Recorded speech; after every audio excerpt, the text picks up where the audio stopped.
Multi-function disk data recovery adapter.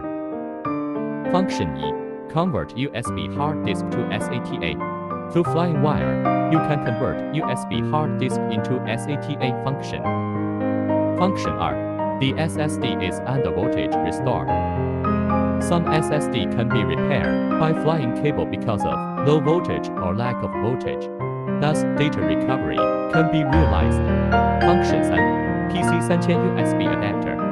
USB disk, SD card, TF card, mobile hard disk, and other USB devices. Data extractor bag sector. Indispensable tools.